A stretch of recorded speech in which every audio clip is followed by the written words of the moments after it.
Sejam todos bem-vindos ao programa Conexão Viária. Conexão que liga profissionais relacionados às questões viárias, às questões de segurança no trânsito, preservação da vida. Hoje nós temos o prazer de estar aqui nos visitando e tenho o prazer de trocar ideias com o nosso grande amigo, colega, além de tudo é um colega não só de profissão, Enio, mas também colega na Câmara Temática de Redução de Sinistralidade do CETRAN-RS. Então, Enio Ferreira, 43 anos de profissão, engenheiro mecânico, e aí eu vou te deixar agora para você dar as boas-vindas aos telespectadores e falar um pouquinho mais quem é o Enio. Ok. Muito obrigado, Rui, por estar participando do Conexão Viária. O programa, justamente, como já foi dito, congrega os colegas da área do trânsito. Bem, sou engenheiro mecânico, 43 anos de formado, sempre, eu vou dizer assim, em cima de veículos. Então, se tem a redonda, nós conhecemos a tarefa. Normalmente, a minha atividade profissional é inspeção veicular e uma atividade paralela são as inspeções de sinistro de trânsito. Inspeções não, perícia em sinistro de trânsito. Então, isso nos dá uma bagagem bastante grande para, muitas vezes, auxiliar, muitas vezes, determinar a causa dos assuntos, dos sinistros de trânsito. Porque hoje é dito, Rui, que o acidente de trânsito é tudo falha humana. E nós precisamos abrir esse nó. É um dos nossos pleitos na Câmara de Sinistralidade do CETRAN, inclusive um dos pleitos na Câmara do Penatrans, em Brasília, do CONTRAN, onde a gente abre um nó para saber quais são as causas dos sinistros. Se nós não sabemos a causa, nós não sabemos a doença, nós não temos como determinar o remédio. E por isso que a gente diz, vamos abrir o nó do acidente. O que aconteceu? Quebrou uma peça? Faltou o freio? Faltou o freio porque foi danificado o freio? Ele foi mal feito na manutenção? Ou o motorista não soube conduzir o veículo? Vamos abrir o nó. E aí então a gente terá uma possibilidade de reduzir o sinistro de trânsito. Perfeito. Enio, a gente sabe que a dinâmica do sinistro de trânsito, ela tem vários, não digo ingredientes, mas tem várias causas, né? E eu sempre digo que não é uma causa única. Então, nós temos que avaliar, primeiramente, a questão do fator humano, do ser humano. Praticamente, nós temos dentro da direção defensiva aí 90% fator humano. Deixamos 6% para defeito do veículo e 4% problemas na via. E aí nós vamos perguntar o seguinte, a questão, quem projeta os veículos? É um engenheiro, um ser humano. Quem projeta as vias? É um engenheiro rodoviário, é um engenheiro de tráfego, ser humano. Então eu atribuo que 100% do sinistro de trânsito hoje no Brasil é fator humano. Fator humano está por trás. Claro, precisamos avaliar todas as questões das causas, ir a fundo, e esses a gente no Brasil é bem carente dos números desses, investigação mais aprofundada. São poucos profissionais que nem você, Enio, que fazem esse trabalho além do trabalho profissional como engenheiro mecânico, mas também atua também nas questões de perícias de sinistralidade, investigação das causas do sinistro de trânsito e também muitas delas que a gente sabe depende muito do veículo, né, das condições da via e do condutor. E essa questão da inspeção veicular, eu gostaria de te ouvir agora. Nós temos o CTB aí já indo para praticamente 26 anos de implantação. e até hoje não se implantou inspeção técnica veicular dos veículos aí, que eu creio que 30% da nossa frota hoje circulante são veículos já que estariam fora de circulação por problema de conservação, enfim, seja lá o que for. No teu sentimento, assim, como profissional da área, o que tu observa, o que tu nos diz, por que até hoje não se implantou a inspeção veicular de fato no Brasil? Bem, como dizia um político muito conhecido, são interesses, né? Primeiro, alguém tem interesse na arrecadação da atividade. Então, isso aí, então, é um ponto negativo, porque esses chegam a dizer, ou eu ganho, ou ninguém leva. E até então, ninguém levou, né? Então, tiramos essa parte. O outro lado, Rui, é quando existe o interesse politiqueiro, como nós vemos agora. A CNH foi barateada. A direção agora estão tentando fazer para as crianças de 16 anos, 17 anos, né? Eu digo crianças porque não são maiores de idade, não tem importabilidade criminal. Então, é uma medida muito antipática quando eu mando um veículo para inspeção veicular, que deveria ser cuidado obrigatório do proprietário, mas ele deixa cair numa situação desastrosa do veículo. Então, o cidadão não quer levar o seu carro na inspeção veicular, não pelo custo da inspeção, mas sim pela despesa que ele vai ter na troca de um catalisador, que todo mundo pensa que está com catalisador, e hoje já existem empresas especializadas em cortar, tirar o miolo do catalisador, que custa caro e pode ser revendido, pivôs, barras estabilizadoras, borrachas de suspensão, borracha de amortecedores, freio. A qualidade da lona de freio também, nós pegamos veículos na inspeção onde o cidadão recém fez o freio, ele colocou lonas novas, só que lonas, com a gente brinca, lonas xing-ling, que não freiam nada. Ela dura muito, mas ela não freia nada. Então, é um acidente que ele vai ter na serra, um acidente que ele vai ter uma colisão traseira, mesmo fazendo manutenção. Como saber o que está sendo feito? Nós temos muito cliente que faz a manutenção do seu carro e leva para a inspeção porque ele tem uma visão a seu favor de como está o seu carro. Então, essa é a finalidade, a vantagem da inspeção técnica veicular. É o cidadão saber como está o seu carro.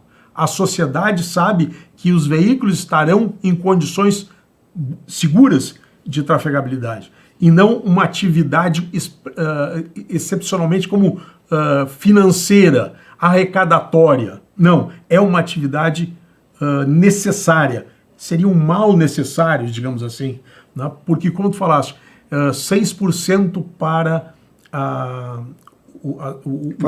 falha mecânica. Só que esses dados, que são copiados da Europa, lá tem a inspeção veicular. Estão trazendo o dado sem o serviço. É mais ou menos como querem fazer a transferência sem vistoria, como é na Europa, etc. Só que esqueceram de trazer o europeu para cá. Hoje ninguém quer fazer uma transferência de carro sem fazer uma vistoria, sem saber se o carro é o carro. Muito bem, e nós compramos um carro sem saber a condição exata de segurança que ele está. Com certeza, Enio. Essa questão você podia abordar um pouquinho com mais profundidade sobre a sua empresa, que é a Inspefar, que é uma empresa que faz toda essa parte de inspeção veicular. E eu gostaria que tu nos esclarecesse para quem está nos assistindo de como que funciona, por exemplo, para os órgãos públicos, as inspeções tanto de transporte escolar, de veículos que fazem o transporte escolar, também as ambulâncias, né? Como é que funciona quais os itens, para o pessoal ter uma ideia, até mesmo questão de valor. Eu sei que o valor é irrisório, mas é importante que se diga que aquilo ali é uma percepção do risco. Você está evitando sinistro de trânsito.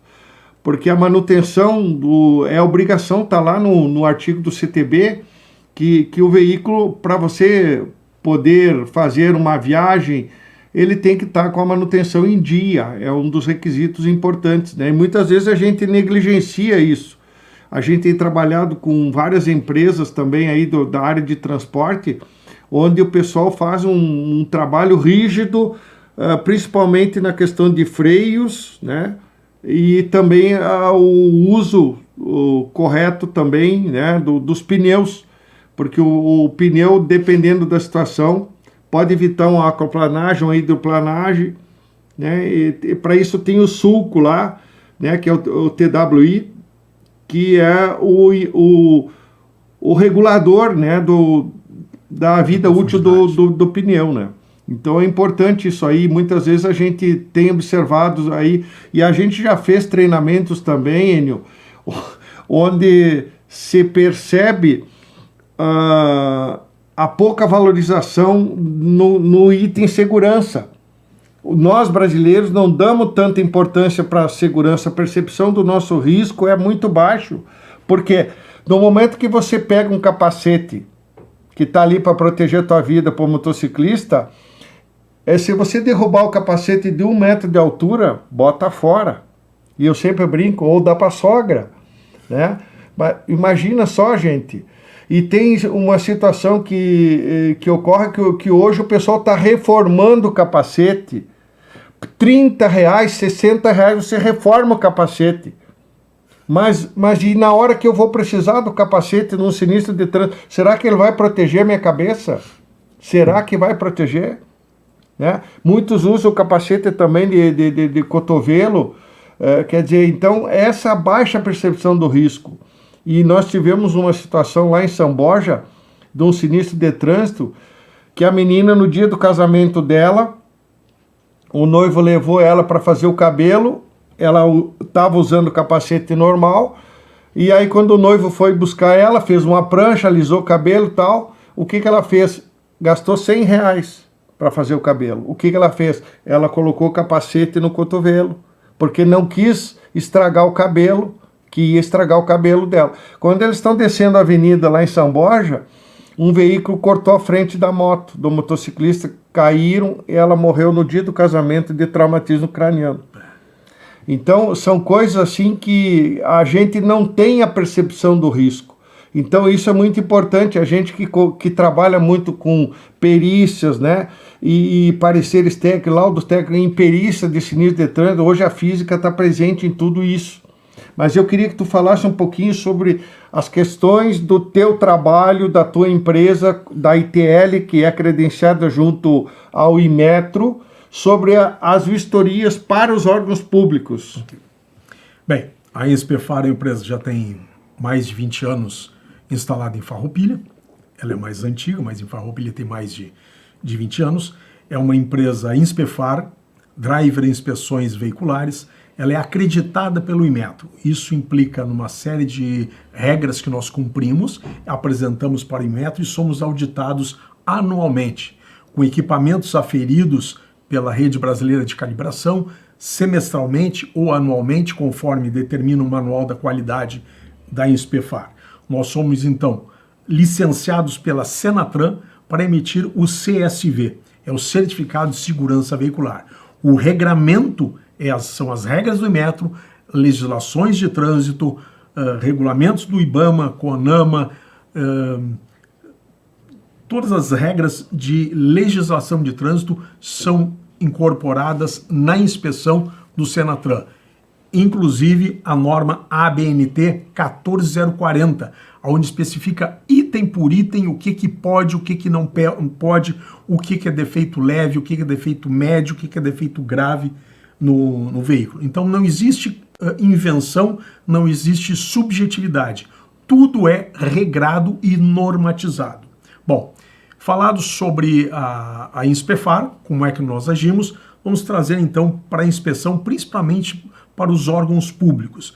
E aí nós começamos como Mercosul, os ônibus que trafegam fora do país sofrem inspeção da Mercosul, tendo um certificado que é o CITV, com norma própria, documento próprio, papel moeda próprio emitido pela Casa da Moeda ou pela Prime, selos também para fixar no para-brisa.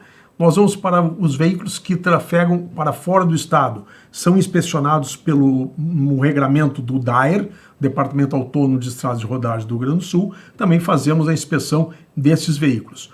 Os veículos que trafegam na metrópole ou nas metrópoles, pode ser Porto Alegre, pode ser região de Caxias também, onde tiver a metrópole, são inspecionados numa ITL com o seu regramento próprio também. Quando o veículo está dentro da circunscrição, digamos assim, do município, a responsabilidade é do município, a responsabilidade é do prefeito em exigir os táxis, os motoboys, os mototáxi, ambulâncias, ônibus,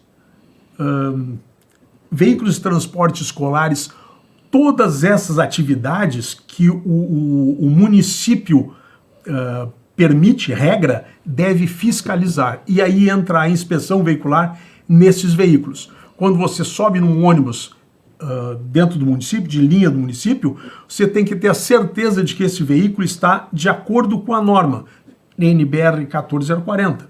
Muitos são ainda melhorados, essas normas são melhoradas por determinação do prefeito, do Departamento de Transporte do município. Como, por exemplo, eu quero saber como está o dispositivo de elevação do cadeirante. Isso é uma determinação do município, porque a regra é geral, nacional, federal, porém o município pode agregar exigências. E aí entra a qualidade do serviço do município ao seu munícipe. Porque se vê a Brasil afora, que quando tu vai pegar um ônibus que tem a plataforma elevatória, ela está trancada, chaveada e não funciona. Né? Porque não é exigido.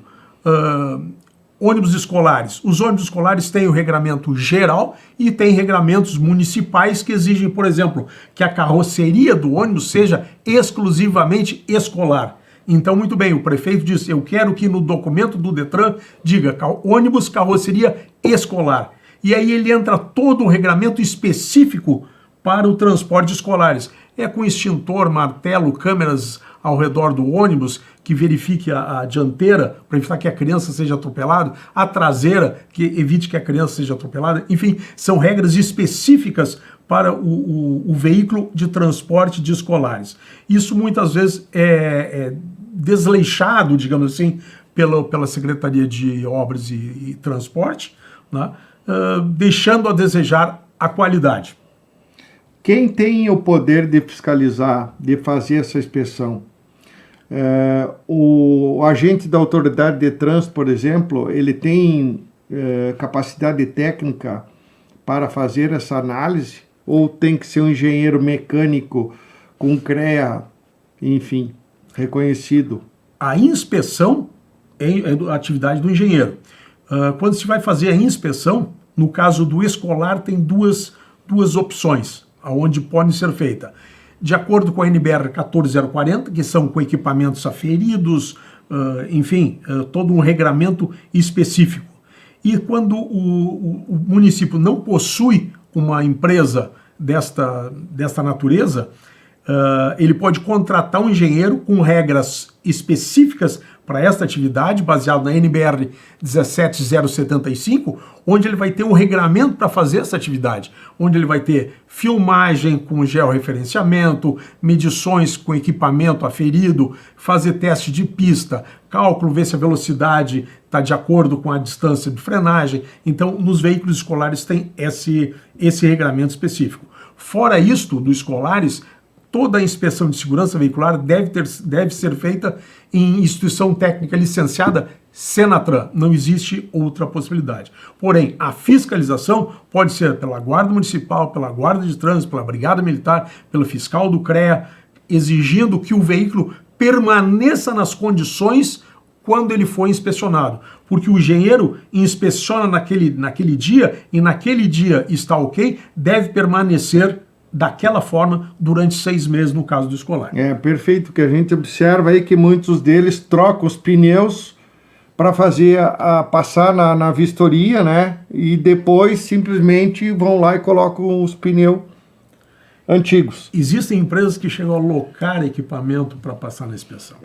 No Brasil a gente vê de tudo. Infelizmente a gente precisa de fiscalização, precisa de profissionais atuando na área. É muito importante que o profissional, né, qualificado e com atribuições consiga fazer então esse laudo, né? É um laudo, é emitido um laudo, né, após a inspeção. A inspeção. Perfeito. Mas, Rui, nós temos agora, está entrando o assunto do motoboy e mototáxi, né? O motoboy, por maior problema que a gente esteja vendo, com o índice de sinalidade muito grande, nós nos preocupamos agora com o mototáxi. Porque, como tu falaste do capacete, quando o mototáxi está levando o passageiro, quando ele pega o passageiro, ele vai oferecer um capacete. Que tamanho? É o tamanho 40, 42, 46? Ou vai ficar solto na cabeça? Então, como é que se regra isso? A atividade, o regramento, é da prefeitura. É o município que tem que se preocupar com isso antes do acidente, porque depois do acidente o problema vai cair no hospital. Aí cai no nosso clube SUS. Sem falar das condições de higiene. Como é que o cara vai usar o capacete ali para 4, 5, 6 pessoas, né? Exato. E se a pessoa tem alguma doença no... Não vamos falar nem no piolho, mas uma doença de couro cabeludo. Piolho de menos, no couro cabeludo. Então imagine só esse risco de contaminação, enfim, por isso que essa regra aí eu acho que não está adotada, que nem as bicicletas, né? As bicicletas deveriam ser emplacadas lá em 97, quando foi criada a lei, então existia a questão do emplacamento das bicicletas. E hoje nós temos o problema dos autopropelidos, que é um problema muito sério, também a ser regulamentado, não só pelos municípios, mas também pelo CONTRAN, pelo SENATRAN, enfim, porque tem que mudar urgente essa questão aí dos regramentos para moto, bicicleta elétrica, autopropelido, né? Então é preocupante isso aí. O autopropelido, está falando, bem lembrado, hoje até 1000 watts não precisa de emplacamento, né?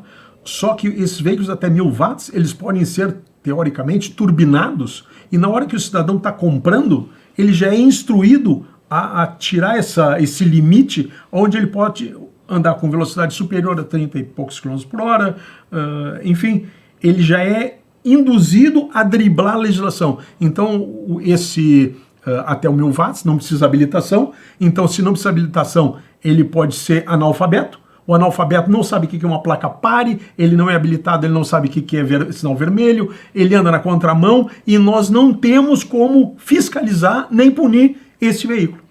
É incrível, ainda carece de regulamentação. Uma outra discussão que a gente tem encontrado nos diversos municípios em que a gente tem atuado, como engenheiro de tráfego, como consultor, é a questão dos veículos abandonados em via pública. É um problema muito sério isso também, não só a questão ambiental, a questão da poluição, mas também uma questão de regramento mesmo, né? Porque os veículos ficam ali, né? Várias cidades do município, tem cidades que tem mais de 100 veículos abandonados na via pública. Qual é o teu entendimento em relação a isso? Fora os veículos que ficam à espera da manutenção na oficina, estacionados, às vezes sem motor, sem rodas, como se fosse uma extensão do pátio da oficina. Esses veículos nós temos que ter esse regramento, inclusive como recolher, para onde recolher e quem recolhe esses veículos, no caso do recolhimento. É outro imbróglio legal também que tem que ser definido pelo DETRAN, pelo município, pelo Estado, porque é um problema que nós estamos vendo e não temos como solucionar. Até porque o veículo está estacionado, não está cometendo infração nenhuma de trânsito. E o que prevê o recolhimento por parte do CRDs, do DETRAN, credenciais do DETRAN, é que esse veículo é removido quando comete uma infração de trânsito, aí vai para o CRD.